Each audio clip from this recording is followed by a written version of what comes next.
बिट्टू की भैंस बबली कुएं में गिर गई। कुएं में पानी तो ज्यादा नहीं है, पर बबली बेचैन हो रही है।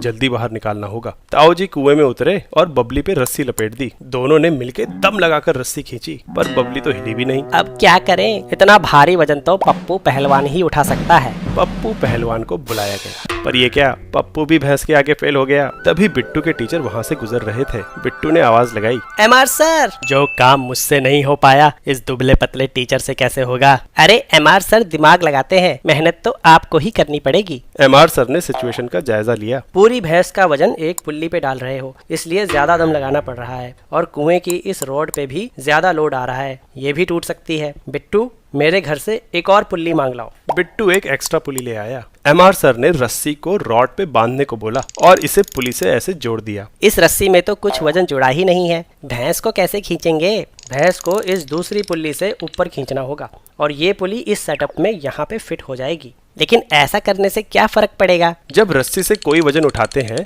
तो उसमें एक फोर्स यानी टेंशन क्रिएट होता है, जो कि लगने वाले वजन पे डिपेंड करता है। और रस्सी की एक खास बात होती है कि अगर इसका मास लोड से बहुत कम है तो हम इसकी पूरी लंबाई पे टेंशन बराबर मान सकते हैं। मतलब अगर रस्सी पे भैंस नीचे की तरफ mg फोर्स लगा रही है तो रस्सी का कोई भी भाग ले लो, उस पे टेंशन mg के बराबर ही होगा। अब भैंस को अगर दो रस्सियों से खींचें तो ये टेंशन दोनों रस्सियों में बराबर बढ़ जाएगा, मतलब आधा आधा। अब यहाँ एक पुली लगा दो तो ये दो रस्सियों का काम एक ही रस्सी से हो जाएगा। एक गौर करने वाली बात है, टेंशन एक पुलिंग फोर्स है, मतलब ये हमेशा रस्सी से जुड़े ऑब्जेक्ट्स को पुल करता है। जैसे कि एक ही रस्सी पप्पू को भी आगे खींच रही है और भैंस को ऊपर भी। इसलिए भले ही रस्सी एक है, लेकिन रस्सी के दोनों सिरे अभी भी पुली और उससे जुड़ी भैंस को ऊपर ही खींचेंगे। हमारे सेटअप में रस्सी का एक छोर रॉड पे लगा है और दूसरे छोर पे पप्पू पहलवान पुलिंग फोर्स लगा रहा है। अगर इस फोर्स से लग रहे टेंशन को टी मान ले तो इस पुली पे ऊपर की तरफ 2t की फोर्स लग रही है। अब अगर भैंस को कांस्टेंट वेलोसिटी से ऊपर लाना है तो इस फोर्स को नीचे की तरफ लग रही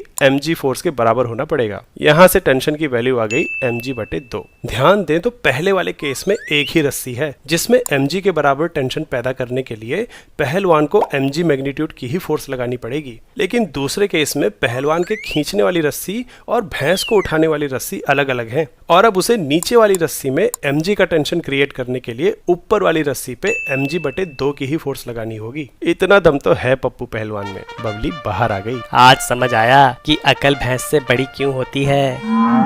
वैसे एक बात बताओ, कुएं की इस रॉड पे दोनों केसेस में बराबर फोर्स लगेगी या अलग अलग?